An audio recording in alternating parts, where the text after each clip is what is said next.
عقیدۃ جہاں صلی اللہ علیہ وآلہ وسلم نے جب 70 قیدیوں سے فدیہ لیا تو حضرت عباس جو رسول اللہ صلی اللہ علیہ وآلہ وسلم کے چچا ہیں، آپ بھی اس وقت تک اسلام نہیں لائے تھے اور آپ کافر کی حیثیت سے آئے تھے غزوہ بدر کے موقع پر، اور اب مسلمانوں کی قید میں تھے۔ یہ بات ضرور ہے کہ آپ جنگ کے اندر دل سے نہیں آئے تھے، آپ کا دل نہیں تھا جنگ میں جانے کا، لیکن کافروں کے مجبور کرنے پر آئے تھے آپ۔ ہاں، آپ بہت سارا مال لے کر آئے تھے اور طے یہ پایا تھا کہ 12 جو مالدار افراد ہیں وہ پورے لشکر کا خرچہ کریں گے۔ روزانہ 10 اونٹ ذبح کیے جا رہے تھے، 10 اونٹ یا 9 اونٹ یا 11 اونٹ، اور پورے 1000 کے لشکر کو کھانا کھلایا جاتا۔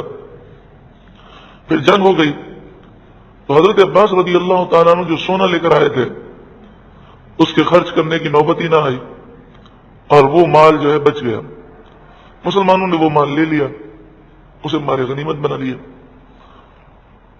جب نبی اکرم صلی اللہ علیہ وآلہ وسلم نے فدیہ مانگا حضرت عباس سے کہ آپ فدیہ دیجئے، تو وہ کہنے لگے کہ جو میرا سونا آپ لوگوں نے لے لیا ہے اسی کو فدیہ سمجھے۔ تو آپ نے فرمایا یہ سونا تو آپ ہماری مخالفت میں لے کر آئے تھے، تو یہ تو فدیہ نہیں بن سکتا، فدیہ اس کے علاوہ ہوگا، اور آپ اس کے علاوہ اپنے 2 رشتہ داروں کا بھی فدیہ دیں گے۔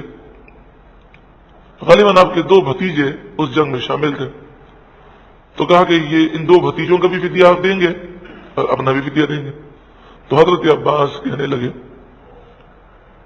کہ کیا آپ یہ پسند کرتے ہیں کہ میں مکے کی گلیوں میں بھیک مانگتا وہ پھروں اور لوگ کہیں کہ محمد کا چچا بھیک مانگتا ہے صلی اللہ علیہ وسلم؟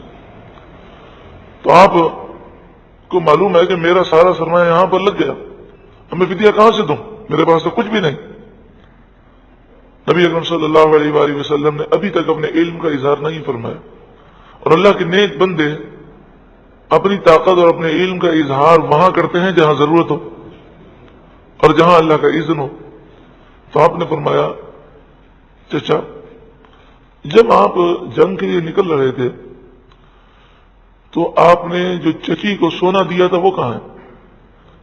آپ نے چچی سے یہ کہا تھا کہ میں اگر جنگ میں واپس آ جاؤں تو مجھے یہ واپس کر دینا، اور اگر میں مارا جاؤں تو یہ سونا اتنا ہے کہ تم اور میرے بچے ساری زندگی کھائیں گے تب بھی ختم نہیں ہوگا، وہ سونا کہاں ہے؟ تو حضرت عباس کہنے لگے یہ تو میرے اور آپ کی چچی کے درمیان راز تھا، آپ کو کس نے بتا دیا؟ آپ کو کیسے پتا چلا؟ تو میرے آقا صلی اللہ علیہ وآلہ وسلم نے فرمایا مجھے اس نے بتایا جس نے مجھے رسول بنا کر بھیجا۔ تو حضرت عباس یہ علم غیب کی شان دیکھ کر کلمہ پڑھ کے مسلمان ہو گئے۔ معلوم یہ ہوا کہ حضور کے علم کی شان اگر کافروں کے سامنے ظاہر ہو تو وہ مسلمان ہو جاتے ہیں۔ تو آج اگر اسلام کی صحیح معنوں میں تبلیغ کرنی ہے تو حضور کی شان گھٹائی نہ جائے، بلکہ حضور کی شان جو اللہ نے بیان کی اسے بیان کیا جائے تاکہ لوگ اسلام کی طرف مائل ہوں۔ تو جب وہ مسلمان ہو گئے لیکن پھر بھی ان سے فدیہ لیا گیا کیونکہ ان کا اسلام اللہ کی رضا کے لیے تھا، تو انہوں نے فدیہ دیا، مسلمانوں کی قید سے آزاد بھی ہوئے اور مسلمان بھی ہو گئے۔ تو اس پر یہ آیت کریمہ نازل ہوئی کہ آپ تمام قیدیوں سے یہ کہہ دیں کہ جو فدیہ ہم نے لیا ہے اگر تم اسلام پر کاربند رہے، مسلمان رہے، تو اللہ تعالیٰ اس کے بدلے میں تمہیں اس سے اچھا مال عطا فرمائے گا۔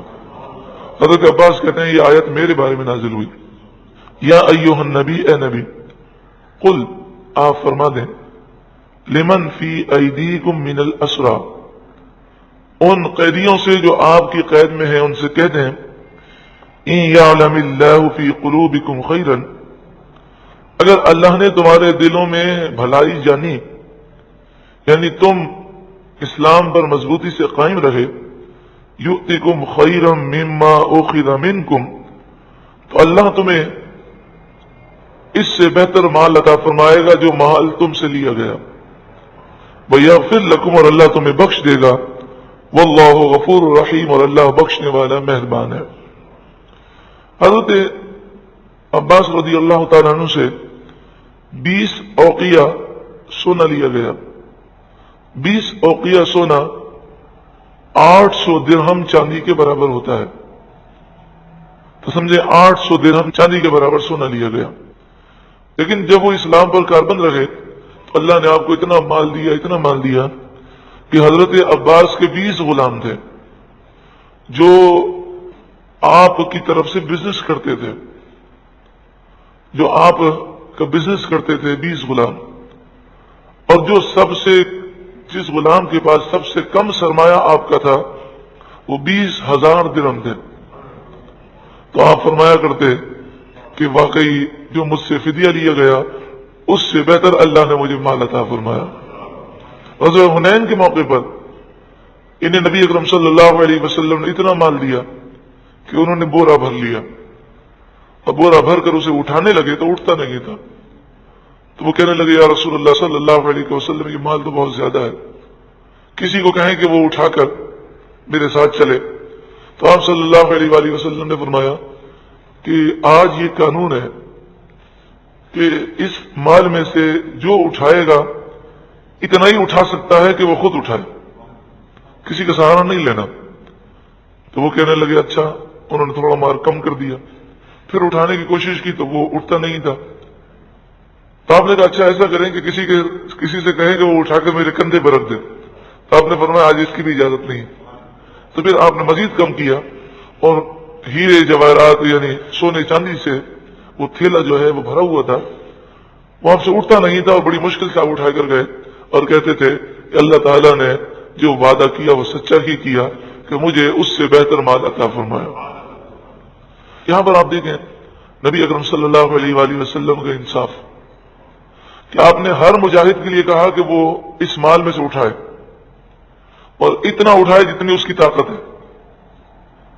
تو آپ نے جب سب کے لیے قانون بنایا تو اپنے چچا کے لیے وہی قانون رکھا اور آپ نے کہا کہ جو عام مسلمانوں کے لیے قانون ہے آپ کے لیے وہی قانون ہے. آپ کے ساتھ کوئی تعاون نہیں کرے گا اٹھانے میں، آپ کو خود جتنا اٹھا سکتے ہیں اٹھائیے. واللہ غفور رحیم، اور اللہ بخشنے والا مہربان ہے. وَإِن يُرِيدُوا خِيَانَتَكَ، ارے محبوب اگر وہ تم سے دغا کرنا چاہیں، خیانت کرنا چاہیں، فقد خانوا اللہ من قبل، تو اس سے پہلے وہ اللہ ہی کی خیانت کر چکے ہیں. فَأَمْكَنَ مِنْهُمْ، تو اللہ تبارک و تعالی نے ان میں سے بہت سارے تمہارے قابو میں دے دیے، لہذا اب یہ قید سے آزاد ہو کر پھر خیانت کریں گے، اللہ پھر تمہیں ان پر قابو دے دے گا. واللہ علیم حکیم، اور اللہ علم والا حکمت والا ہے. ان الذین آمنوا، بے شک وہ لوگ جو ایمان لائے، وہاجروا، اور انہوں نے ہجرت کی، وجاہدوا، اور انہوں نے جہاد کیا، باموالہم وانفسہم فی سبیل اللہ، اپنے مال کے ذریعے اور اپنی جانوں کے ذریعے، یعنی جہاد میں اللہ کی راہ میں انہوں نے اپنا مال اور اپنی جانیں قربان کی. والذین آووا، یہ تو ہوئے مہاجرین. والذین آووا، اور وہ جنہوں نے پناہ دی، ونصروا، اور اپنے بھائیوں کی مدد کی، یہ ہوئے انصار. مہاجرین اور انصار دونوں کا ذکر ہوا. اولئک بعضهم اولیاء بعض، یہ ایک دوسرے کے وارث ہیں. ابتدائی اسلام میں یہ حکم تھا کہ مہاجر اور انصار ایک دوسرے کے وارث ہیں، کیونکہ رسول اللہ صلی اللہ علیہ وآلہ وسلم نے ہر ایک مہاجر کو انصار کا بھائی بنا دیا، تو انہیں وراثت میں بھی حصہ ملتا تھا. لیکن پھر بعد میں کچھ عرصے کے بعد وراثت کے احکامات نازل ہوئے اور یہ قاعدہ ختم کیا گیا. والذین آمنوا، اور وہ لوگ جو ایمان لائے، ولم یہاجروا، لیکن انہوں نے ہجرت نہیں کی، ما لکم من ولایتہم من شیء حتی یہاجروا، تو جب تک وہ ہجرت نہ کریں وہ وراثت میں حقدار نہیں ہو سکتے. یعنی جو مکے میں ہیں مہاجر، جو مکے میں رہنے والے ہیں، وہ ابھی تک ہجرت کر کے مدینہ نہیں آئے، تو انہیں انصار کی وراثت میں سے کچھ حصہ نہیں ملے گا. وَإِنِ اسْتَنصَرُوكُمْ فِي الدِّينِ، اور اگر وہ دین میں تم سے مدد چاہیں، وہ مکے میں ہیں لیکن تم سے وہ مدد مانگے، فعلیکم النصر، تو تم پر مدد کرنا لازم ہے، الا علی قوم بینکم وبینہم میثاق، مگر وہ ایسی قوم کے خلاف تم سے مدد مانگے جس قوم سے تم نے معاہدہ کیا ہو، تو اب تم اس معاہدے کو توڑ نہیں سکتے، لہذا تم اس صورت میں ان کا ساتھ نہیں دو گے، باقی صورتوں میں تم ساتھ دو گے۔